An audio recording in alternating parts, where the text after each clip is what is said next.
Naitanong niyo na ba ang sarili niyo kung may kulang pa ba, kaya't nagagawang magloko ng inyong asawa?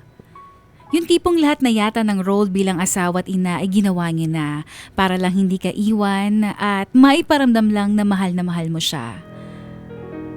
DJ Kakay, ako si Dayan, 34 years old at kasal kami ni Gio. Pinatigil na niya ako na magtrabaho bilang finance manager. Nagsimula ang pagmamahalan namin ni Gio nung high school days pa lang nang ako'y kanyang niligawan at umabot nga sa kasalan.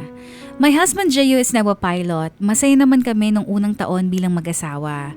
Nagsiselebrate kami ng kahit maliit na salo-salo habang ang lahat ay perpekto at napaka-sweet naman din ni Gio. Ginagawa kong role ko bilang asawa, pero habang tumatagal parang nararamdaman ko na nanlalamig sa akin ang aking asawa. Love, Oh, bakit love? Anong problema? love. Na-promote na ako bilang captain. Oh, wow! Love, oh, I'm so proud of you. Dapat pala mag-celebrate tayo. Oo, love. We should celebrate. Kaya, halika na. Sa kwarto, din tayo mag-celebrate. Love, napaka-wild mo naman. May pawis pa ako. Masaya ako sa lahat ng mga blessings na dumarating sa samahan namin, lalo na sa asawa ko. Finally natupad na isa sa mga pangarap ni Gio na ma-promote bilang first officer na piloto. Napakaswerte ko talaga dahil nagkaroon ako ng ganitong klaseng asawa. Mabait, matalino at higit sa lahat, gwapo. Pero hindi ko inakala na sa isang simpleng pag-promote niya sa kanya trabaho, ito na pala ang umpisa ng pagbabago ng aming samahan bilang mag-asawa. Madalas ay late na siyang umuuwi at laging mainit ang kanyang ulo. Love, akala ko ba maaga kang uuwi? Nagluto pa naman ako ng favorite mong ulam. Sorry, love, na na-delay kasi yung flight namin. Ganun ba? Sandali paghahain kita. Naku, hindi na. Gusto ko na lang magpahinga. Ganun ba? Sige, umakyat ka na at magpahinga. Love, iwan ko na lang dito yung towel mo, ha? Love? Uy! Ay, shucks. Ano yun? Dayan naman, bakit hawak mo phone ko? Bakit? Bawal ko na bang mahawakan ng cellphone ng asawa ko? May nag-text eh. Baka importante lang. Bakit ka naiinis? Hindi naman. Wala ka na bang tiwala sa akin? May kukunin lang ako saglit sa kotse. Ha? Ano ba sinasabi mo? Ang init ng ulo mo ah. Napaka-defensive mo naman? O baka talagang may tinatago ka? You shut up. Huwag mo ko simulan, Dayan.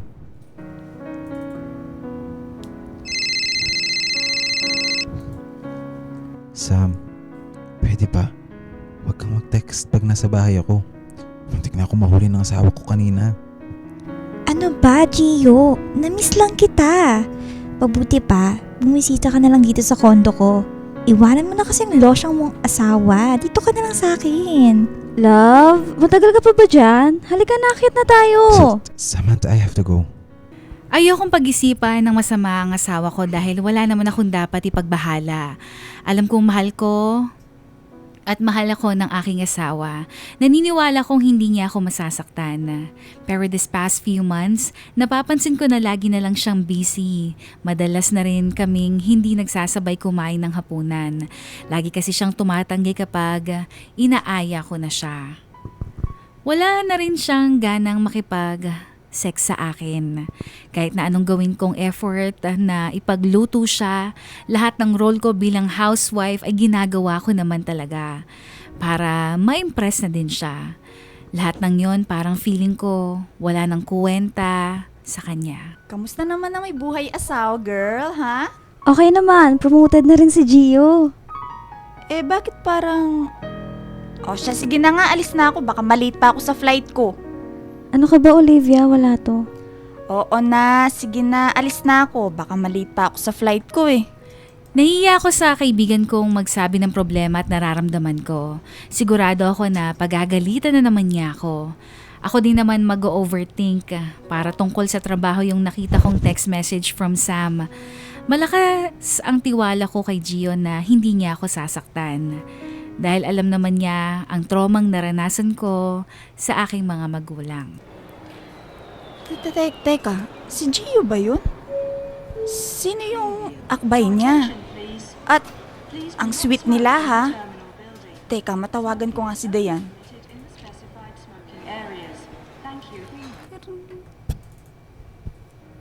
Hello, Olivia? Napatawag ka? Akala ko ba ngayon yung... Is Gio having an affair? Ano? Mag-usap nga kayong mag-asawa. I have to go.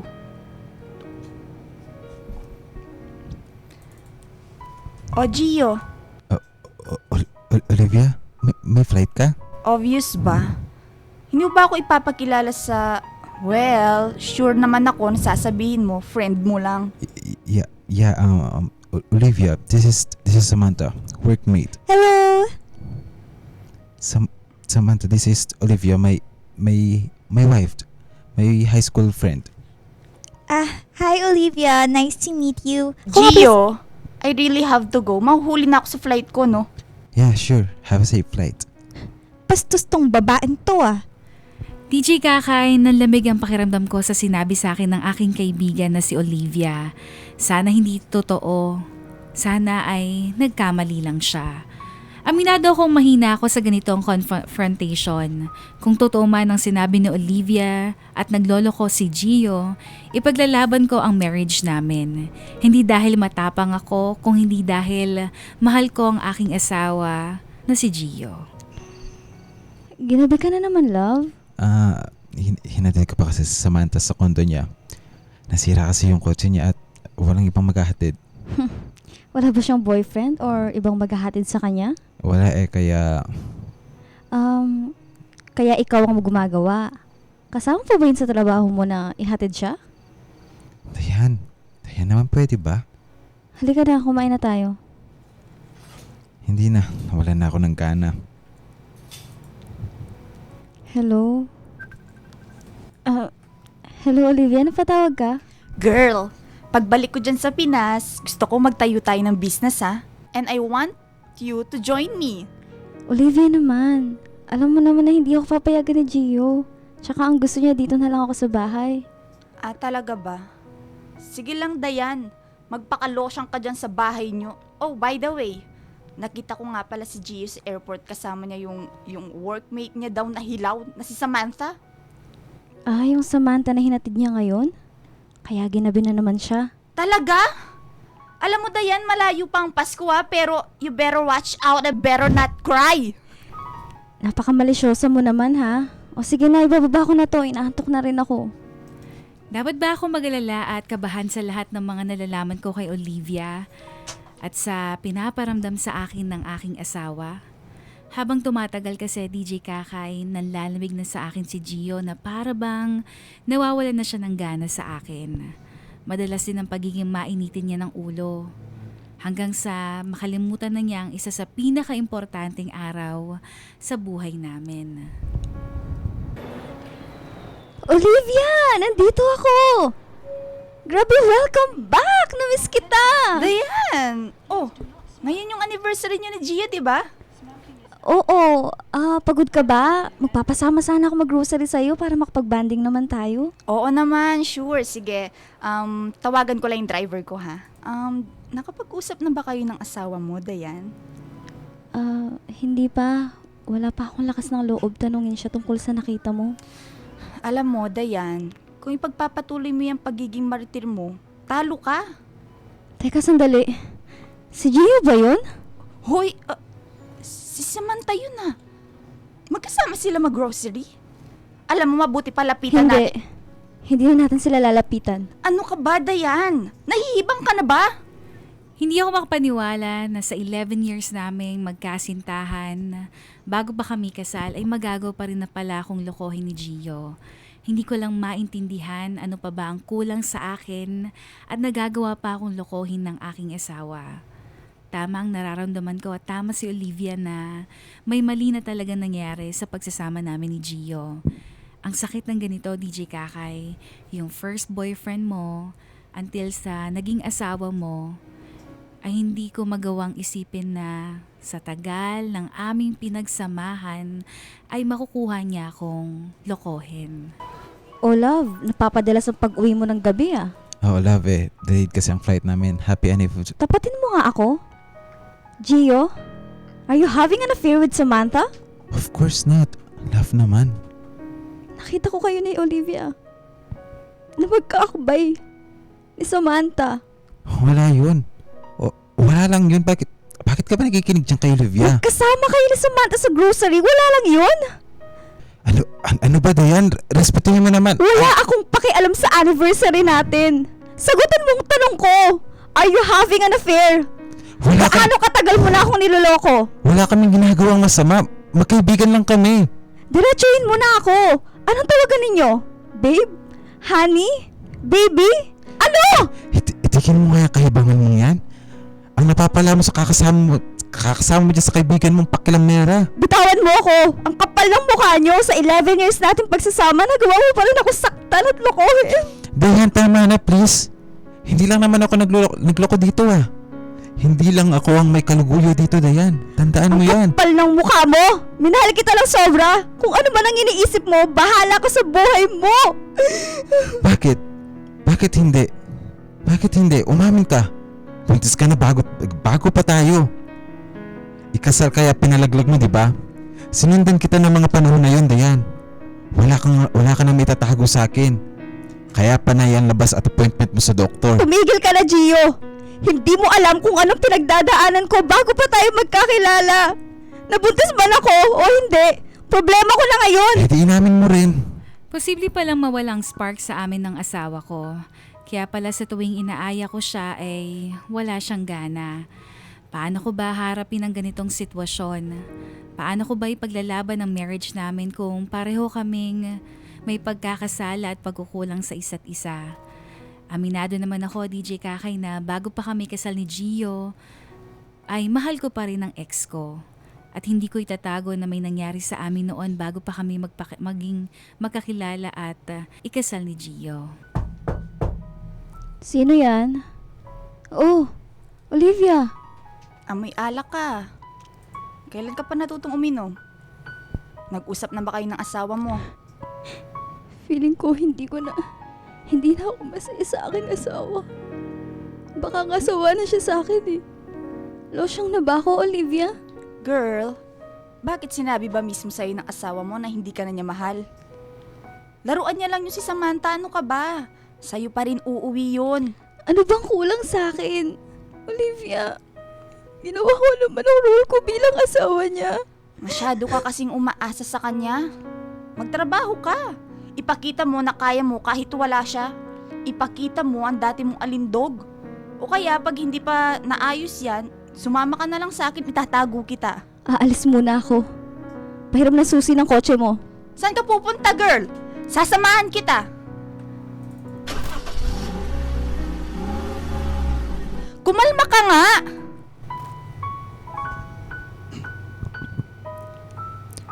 Kukulang ako ng tubig, Sam.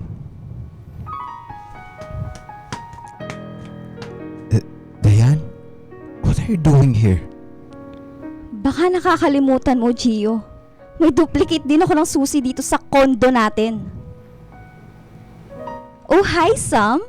I'm Dayan, Gio's wife. Sino ka? Anong tawag nila sa'yo? Maliban sa kabit? Kirida? Parausan? Dayan, please. Huwag kang makialam. Kinakausap ko siya. Wala bang ibang nagmamahal sa'yo? Boyfriend? Kalandian? Asawa? Para agawin sa akin ang asawa ko? Alam mo ba ang dahilan kung bakit iniwan ka ng asawa mo? Dahil dyan. Dahil dyan sa itsura mo. Dyan sa kalusyangan mo. Sampalin mo pa! Ano ba? Dayan, tama na, Ano, please. ha? Lakas ng loob nyo ah! Oo, malakas ang loob ko sa mga kagaya mong kabit, ang kati-kati mo! Losyang ka na, Dayan! Hindi ka lang mahal ng asawa mo. Bulag ka lang! Eh ikaw, Samantha, anong tawag sa'yo? Na nagkakandara pa sa lalaking pagmamayari ng iba? Anong tawag mo doon? Kagagahan? Kabubuhan o kalandian? Bakit hindi ka makatisod ng lalaking magmamahal at bubuntis sa'yo? Mahal ako ng asawa mo. Mas gusto niya ako. Kaya hindi mo siya masisisi kung bakit binabalik-balikan niya ako. Samantha, Ganyan ka na ba talaga kauhaw sa lalaki, ha? Bakit ka ba nandito sa kondo namin, ha? Bumalik ka na nga sa inyo. Total, dun ka naman nababagay sa Makati. Dahil Makati kang babae. Dayan, please Huwag mo tumigil ka akong na. hahawakan, Gio. Ang kapal na mukha mo! Mag-usap tayo. Hayaan mo lang sana ako magpaliwanag. Sige, pag-usapan natin. Ilang beses niyo ginawa? Sa kondo natin. Sa kama natin. Ilang beses, Gio? Ilang beses yung ginawa? Sumagot ka! Patawad. Unti-unti na ako nahuhulog kay Sam. Ang kapal na mukha niyo! Nagulat ako sa sarili ko na nakayanan kong komprontahin ang asawa at ang kabit niya.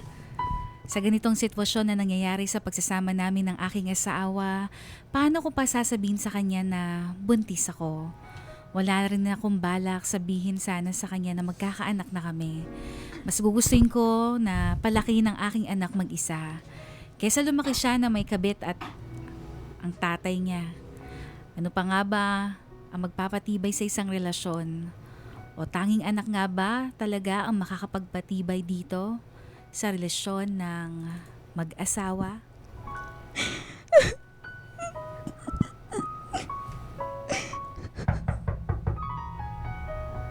Dayan? Dayan? Diyos ko, Dayan, ano bang nangyayari sa'yo? Olivia, dapat ba kami mabuhay ng bata? Anong ibig mong sabihin, Dayan? Ano to, pregnancy test?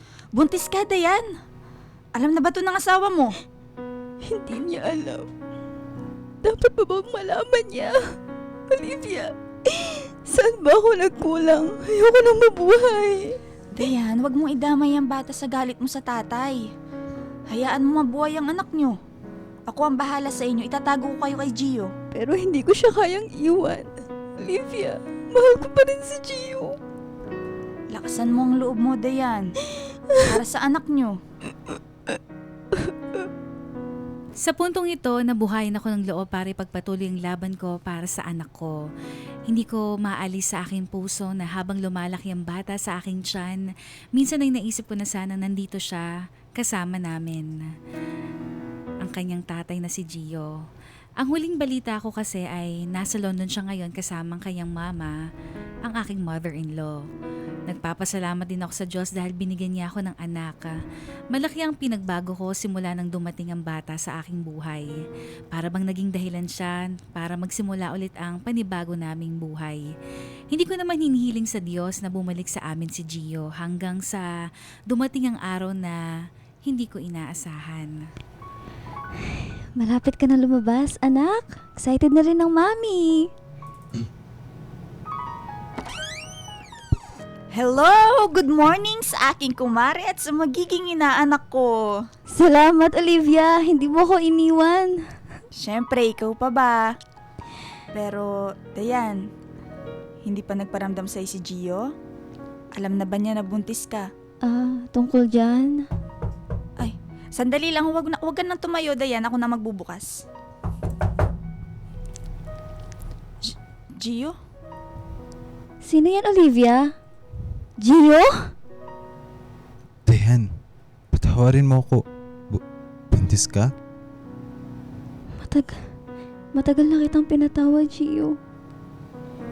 Para sa magiging anak natin. Ipapangako ko na hindi ko na kayo iiwan na magiging anak natin. Hindi ko inaasahan na babalik si Gio sa buhay namin. Oo, may pagkakataon na hiling ng puso ko na mabuo ang aming pagsasama. Lalo na ngayon na buntis ako, DJ Kakay. Pero habang nasa tabi ko si Gio, nakikita ko mga pagbabago niya. Naging mas maalaga at masikaso na siya. Ginagampanan na niya ang pagiging tatay at asawa sa akin ngayon kesa noon. Nagpapasalamat talaga ako na dumating ang anak ko na hindi ko inaasahan na magbabago ng pananaw ng aming buhay. O, Dayan, bakit ikaw pa ang gumagawa niyan? Nasaan yung kasambahay niyo? Pinag-day off ko muna para makapagpahinga naman si Aling Teresita. Ano ba naman yan, Dayan? Kabuanan mo na ngayon and anytime, pwede ka na manganak.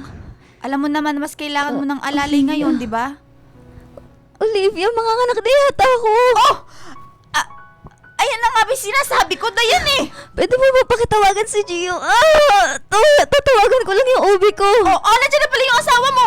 Oh, Olivia! Daya, manganganak ka na. Sandali lang, ilalabas ko lang sa sasakyan. Ano ka ba, Gio? Obvious ba, ha? Hindi ba halata? Kaya mo yan, love. Konting push na lang. Bilisan nyo! Gaano man kahirap ang mga sitwasyon na ating pinagdadaanan o ang aming mga pinagdaanan ni Gio, mas nangibabaw pa rin ang pagmamahal namin sa isa't isa. Naniniwala ko na sa pamamagitan ng pagbabago, pagpapatawad at pagmamahal, nagpapasalamat din ako dahil binigyan ako ng rason upang ipagpatuloy ang laban ko. Yun ang aking anak, ang anak namin ni Gio na si Flamara. Ayoko na rin balikan ng masalimuot at bangungot na pinagdaanan namin mag-asawa. Pero minsan pag mag-isa ako, sumasagi pa rin sa isipan ko ang tanong na paano nyo nagagawang ipagpalit yung taong nandyan na lagi mong kasama through ups and downs. Tapos, ipagpapalit lang sa panandaliang kasiyahan. Despite of everything, masaya na ako kung ano man ang meron ako ngayon. Pinipilit ko rin na kalimutan lahat para sa anak at aking pamilya.